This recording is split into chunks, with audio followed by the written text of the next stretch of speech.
hidup itu kok cepet gitu ya. Tahu-tahu 45 tahun gitu. Padahal kalau orang meninggal dunia itu rata-rata di kuburan, kalau mau disurvei, kalau biasanya di negara kita sekarang sibuk survei ini survei itu ya, belum ada yang nyurvei kuburan tuh. Ya kuburan nggak ada yang survei tuh. Rata-rata umur yang dikubur di situ tuh, berapa umurnya? Ya, mungkin kalau ada orang kaya yang mau nyoba survei di Karet gitu ya, yang dimakamkan di situ rata-rata umurnya berapa di Jakarta tuh ya, di Karet mana lagi tuh? Tanah Kusir ya, coba diambil sampel berapa makam gitu, berapa area. Itu nggak mungkin salah, pasti angkanya di antara 60 sampai 70 tahun. Karena yang mengabarkan, memberitahukan langsung adalah manusia yang udah ketemu Allah Ta'ala, yang udah sampai ke ujungnya dunia, ya. Sudah sampai lihat surga, lihat neraka, dan lihat penghuninya, yaitu baginda Muhammad. Ya. Mayoritas rata-rata 60 sampai 70 tahun. Dan tiba-tiba sudah hampir, sebentar lagi 45. Kalau nyampe 60, kalau nyampe insya Allah ya, saya harap saya nyampe ya. Dan insya Allah nanti Bapak Ibu berangkat duluan, saya nyusul. Artinya itu saya punya semangat kalau umur panjang gitu ya. Katanya umur panjang itu hanya boleh untuk orang yang niat cari ilmu. Orang niat cari ilmu itu boleh minta umur panjang sampai kiamat boleh. Jadi minta umur panjang, cita-cita panjang umur itu tidak bagus kecuali untuk orang yang cari ilmu. Kalau orang cari dunia panjang umur tidak bagus. Saya mau cari dunia sebanyak-banyaknya, tapi niatnya panjang umur buat itu tidak boleh kata. Tulul amal termasuk angan-angan yang tidak manfaat. Tapi kalau untuk yang begini-begini ini, mau 2000 tahun tidak jadi masalah. Tapi saya yakin ibu dikasih umur 90 tahun udah bingung, Bu.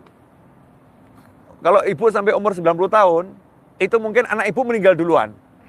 Iya. Terus nanti temennya cucu-cucu ibu. Sekarang dulu di Solo, di Pasar Kliwon, tempat di mana saya tinggal, ada satu Habib umurnya 95 tahun, sakit. Dijenguk sama kakek saya meninggal umur 93.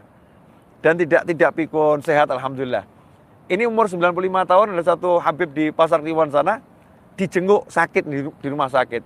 Didoakan, Habib saya doakan sehat, panjang umur. Habibnya nolak. Dah jangan doakan saya panjang umur. Loh kenapa Habib? Teman-teman saya sudah meninggal semua. Ya, anak saya juga sebagian udah meninggal. Saya hidup dengan temannya cucu saya, alamnya beda, gayanya beda. Itu seperti tersiksa, tidak enak itu ya. Doakan saja saya sehat, kemudian husnul khotimah. Sudah tidak pengen panjang umur lagi.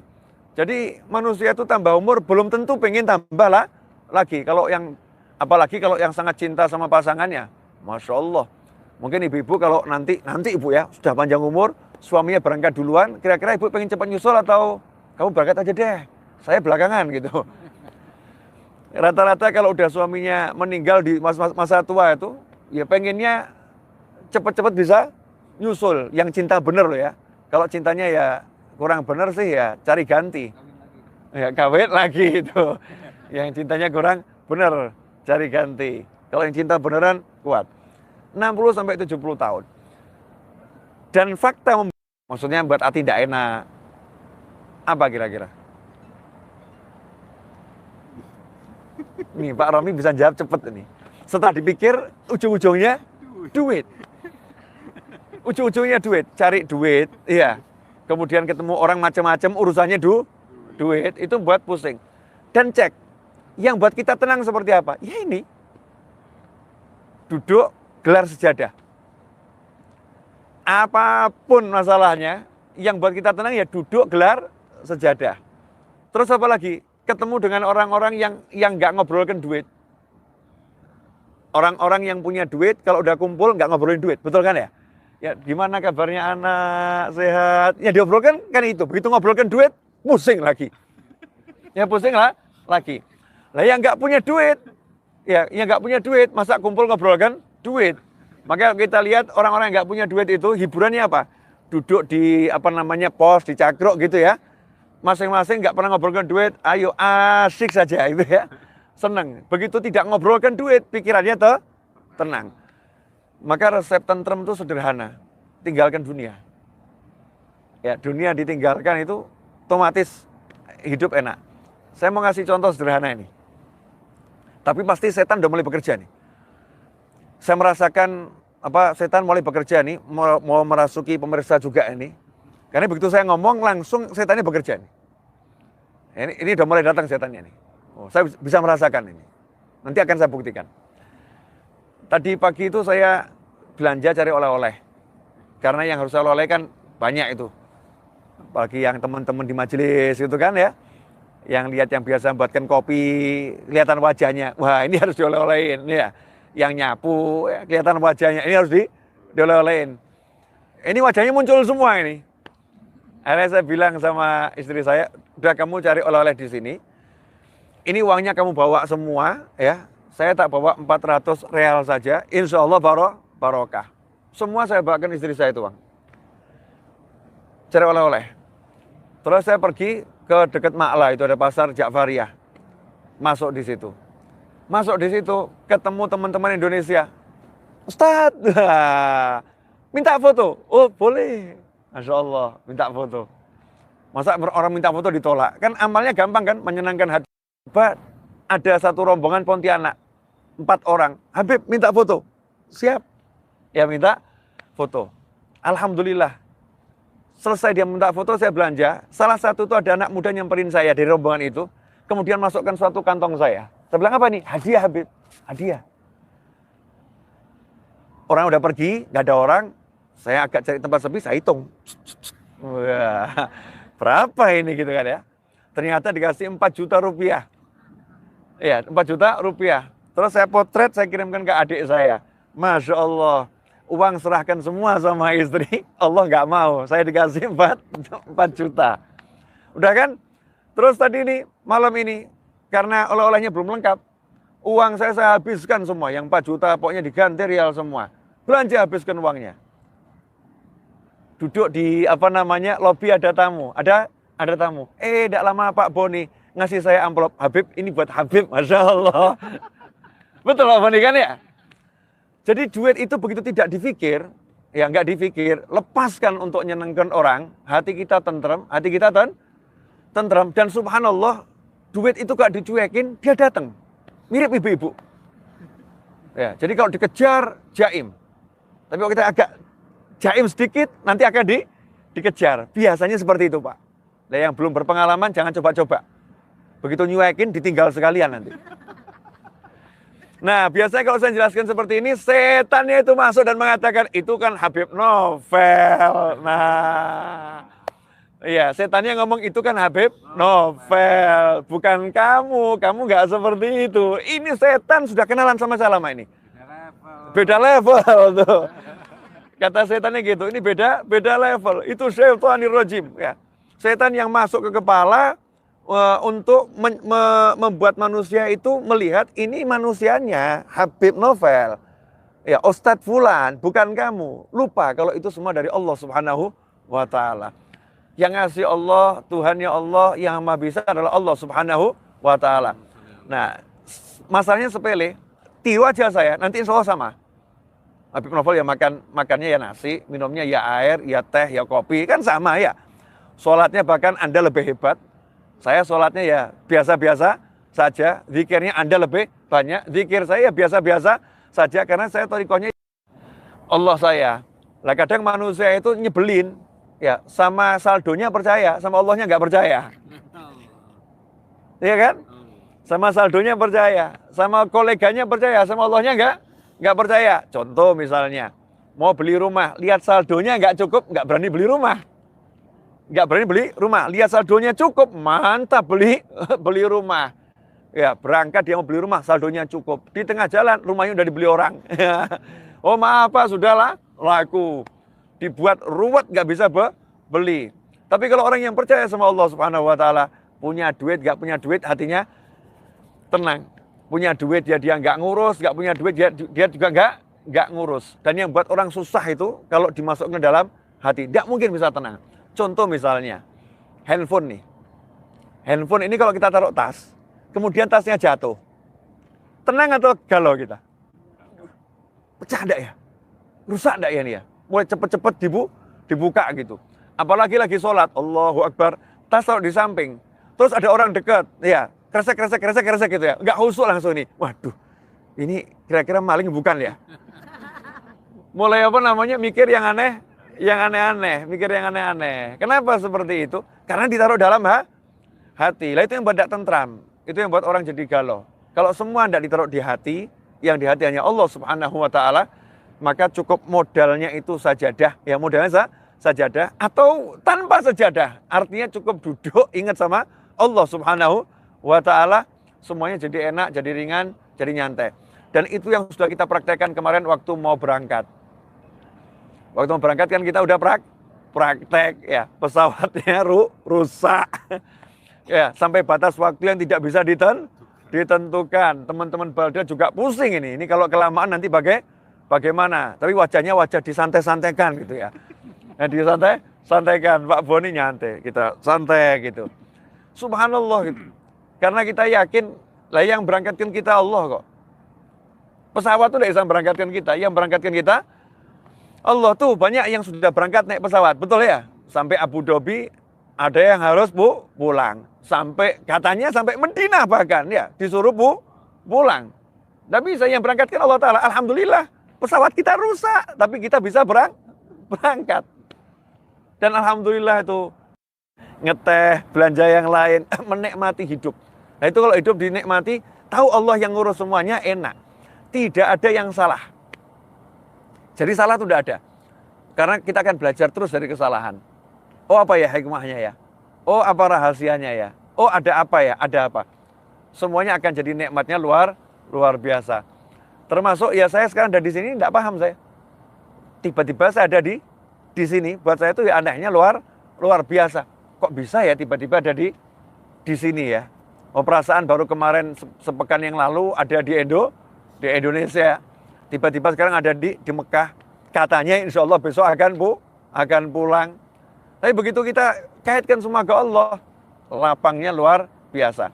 Saya mau ngasih pelajaran terakhir nih. Ini kok diterus-teruskan sampai jam berapa ini? Tuh. Lanjut tawaf ada nanti jadinya. Yang tadi tamu saya dari Singapura, Muhammad itu Habib, marganya Al-Hasni. Muhammad Al-Hasni artinya keturunan Sayyidina Hasan bin Ali. Lebih dari 2 tahun kenal saya dari YouTube. Lebih dari 2 tahun kenal saya dari YouTube. Setiap WA saya itu selalu kalimatnya, insya Allah ketemu Habib. Apa namanya, Masya Allah tetap senyum gitu. Dia ngasih senyum. Terus saya jawab, amin, senyum. Setiap WA tuh selalu gitu. Dan saya nggak kenal beliau itu siapa. Di bayangan saya ini orangnya udah agak tua gitu kan ya. Bayangan kepala saya orangnya agak tua. Mau mirip Mas Romi juga nggak enak kan, masih muda itu. Maksudnya dewasa gitu ya. Dewasa yang tadi itu kan. Ternyata Habibnya kurus ya, masih muda. Bayangan saya udah tua bener bayangan saya nih. Paling enggak umurnya 50 ke atas lah. Seperti itu. Subhanallah. Merencanakan ke Solo belum sempat. Saya mau ke Singapura ya juga belum ada semangat. Ya belum ada semangat. Saya tuh kalau pergi cari niat. Niatnya apa gitu. Kalau enggak dapat niat enggak pergi saya. Waktu Balda nawari saya untuk ikut haji, dibayarin sama Balda. Hajinya VIP, itu saya ngomong nanti dulu ya, saya pikir dulu. Kenapa? Belum dapat niat. Kalau orang lain mungkin langsung sebulan Ustadz Makhrus tuh nunggu saya. Habib, sudah ada jawaban belum? Belum dapat saya niatnya yang pas. Sampai akhirnya saya berangkat ke Tulungagung, saya nyetir kemana-mana, saya dakwahkan suka nyetir sendiri. Tengah-tengah nyetir itu disadarkan sama Allah Ta'ala. Ayahmu meninggal belum sempat haji. Hajikan ayahmu. Maka sambil nyetir tuh langsung saya telepon Ustadz Makhrus. Ustadz, insya Allah berangkat. Niatnya udah dapat. Ya, saya mau hajikan ayah saya. Termasuk umroh ini. Banyak orang nawari saya, Habib umroh. Saya enggak mau. Enggak. Kenapa? Tugas saya ceramah, dakwah di rumah sama nyenengkan teman-teman di berbagai desa, kota. Udah tugas saya ngajar. Nanti udah 5 tahun umroh enggak apa-apa. Karena saya ninggalkan majelis itu berat. Subhanallah, istri saya mimpi. Istri saya itu belum pernah umroh belum pernah keluar negeri, ya belum pernah keluar negeri, dan juga jarang keluar kota. Hampir tidak pernah lah keluar kota, bisa dihitung sama jari tangan dan jari kaki udah.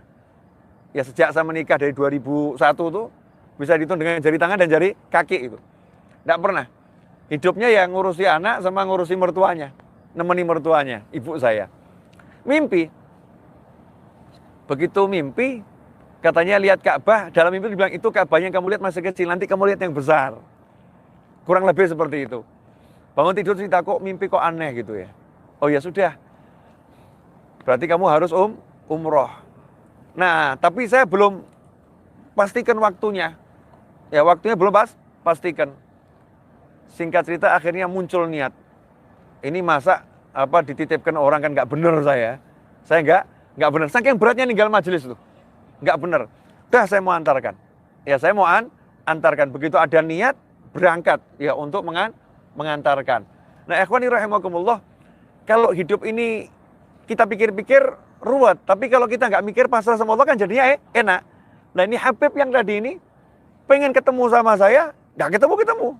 Tapi niatnya kuat, pengen ketemu, insya Allah ketemu, insya Allah ketemu, insya Allah ketemu. Subhanallah, waktu saya nyampe Mekah, kita sampai Mekah, beliau itu WA. Cuman saya belum buka WA-nya, karena WA yang masuk itu ada ratusan. Nah, tadi ini saya buka WA-nya, baru tadi ini saya buka WA-nya. Habib ada di Mekah, saya ada di Mekah Habib, di mana di Mekahnya? Bisa ketemu. Orang kalau pasang niat yang baik, ya kemudian nyantai hidupnya, tidak takut kehilangan. Saya paling sebel sama orang takut kehilangan dunia itu. Sebelnya luar biasa. Lawang dia memang tidak punya apa-apa kok. Kok takut kehilangan. Kadang naruh sandal di masjid aja udah takutnya hilang luar biasa. Akhirnya hidupnya susah. Sholat nyikirin sandal hilang enggak gitu. Tapi kok nggak takut kehilangan asik toh. Hilang beli lagi. Nggak punya uang minta sama Allah Ta'ala ya. Terus gerak kerja. Nanti kan dapat. Kalau yakin. Nah itu yang mungkin membedakan saya dengan beberapa orang. Nggak banyak orang, dengan beberapa orang. Orang kalau mau doa, lihat dirinya. Wah saya nggak layak, saya nggak pantas, saya nggak bisa, saya nggak punya kerjaan, saya nggak mampu, saya. Salah. Doa itu kan artinya memanggil. Doa itu artinya memanggil. Bahasa Indonesianya karena orang nggak paham, terus doa, mari berdoa. Tapi nggak tahu orang itu berdoa itu apa. Berdoa itu artinya dari da'ayat ya. Doa, memanggil. Dan Allah perintahkan, ud'uni astajib lakum. Panggil aku jawab panggilanmu. Manggil Allah dijawab loh. Seperti kalau kita telepon teman kita, belum tentu loh dijawab itu. Kadang lihat dok nomornya ini, nggak usah diterima kan gitu. Tapi kalau Allah Ta'ala, ud'uni astajib lakum. Kamu panggil aku jawab. Bahkan yang udah dilaknat yaitu iblis. Iblis itu udah dilaknat. Artinya nggak mungkin dapat rahmat, nggak mungkin masuk surga. Tahu benar dia. Pokoknya kalau manggil Allah pasti dijawab. Maka ketika iblis dilaknat itu iblis manggil, ya Allah, tolong anzirni, tunda hukuman saya sampai nanti hari kiamat selesai. Iblis saja tahu ya, dan dikabulkan sama Allah Subhanahu wa Ta'ala. Permintaannya iblis diterima sama Allah Ta'ala. Nah masa kita mau manggil Allah masih ngukur. Maka kata ulama mengatakan kalau kamu minta sama Allah, jangan lihat yang kamu punya, tapi lihat yang Allah punya. Jangan lihat yang kamu tidak bisa, tapi lihat yang Allah bisa. Makanya begitu kita lihat diri kita serba nggak bisa, nggak punya, lemah, nah itulah kunci untuk bisa mendapatkan Allah Subhanahu wa Ta'ala. Karena Allah senang sama hamba yang paham. Oh paham toh kalau kamu lemah, kamu nggak bisa, kamu bodoh, minta sama saya tak kasih. Nah kadang ada orang sombong. Makanya orang yang sombong itu sama Allah Ta'ala, kalau bahasa Jawanya dijebles-jebleskan dulu tuh ya. Dipepetkan tembok, dijotosin dulu gitu. Ya biar teriakannya lama ini. Biar teriakannya lama ini, biar suara langit dihiasi sama suara dia yang merendahkan diri di hadapan Allah Subhanahu wa Ta'ala. Jadi kunci tentramnya hati adalah simple. Percaya sama Allah, jangan taruh dunia dalam hati, pasti tentram. Dan kunci rusaknya hati tidak tentram adalah dunia ditaruh di dalam hati, meragukan Allah karena punya hitungan-hitungan. Tidak mungkin, tidak masuk akal, tidak mungkin bisa, dan lain sebagainya. Padahal Al-Quran sudah jelas. Kisah kehidupan juga jelas. Nabi Musa terhalang laut, ya bisa belah dengan tongkat. Mesti nanti kan setan ngomong, itu kan nabi, itu mau mukjizat. Ya setannya akan ngomong seperti itu. Ya sudah, Ashabul Kahfi. Ya, punya cita-cita biar melihat satu sistem pemerintahan yang adil, yang penuh rahmat. Masuk ke gua, ditidurkan 309 tahun, bangun seger masih muda. Bangun seger masih muda, bahkan langsung cari makan ke pasar itu ya. Langsung cari makan ke pasar. Siapa Ashabul Kahfi? Bukan Nabi, bukan Rasul. Fityatun amanu birabbihim, pemuda yang beriman, dikasih tambahan petunjuk, ya ini punya derajat kewalian di sisi Allah Subhanahu wa taala. Sayyidatuna Maryam alaihissalam, perempuan bukan Nabi, bukan Rasul.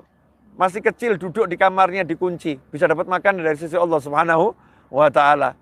Banyak ada yang namanya karomah untuk orang-orang soleh, ada mukjizat untuk anbiya wal mursalin. Ada yang pangkatnya di bawahnya nggak sampai pangkat wali, tapi dapat kelebihan dari Allah Ta'ala. Apa itu ma'unah? Pertolongan. Nah, paling sedikit kan kita minimal pertolongan. Pertolongan Allah. Lah, pertolongan diberikan semua orang yang percaya. Orang yang yakin. Singkatnya gini, terakhir nih.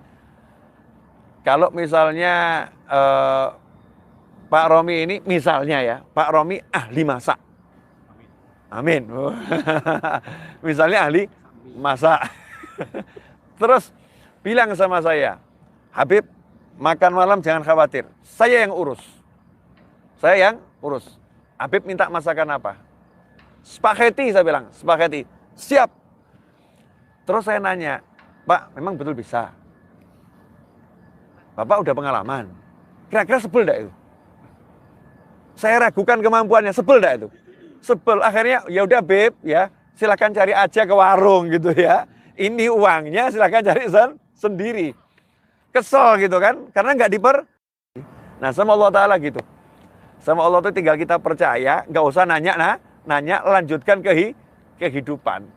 Nunggu masakan selesai kan capek ya. Daripada nunggu masakan selesai, nanti kalau udah selesai kamu akan dipanggil. Kamu ngobrol saja. Kalau kita pesan makan di warung kan gitu ya, di restoran. Ya 20 menit lagi, 30, nggak jelas berapa menit. Udah duduk saja sambil ngobrol, nanti kan tahu dihidangkan. Kalau kebanyakan nanya, itu pelayannya sebel itu.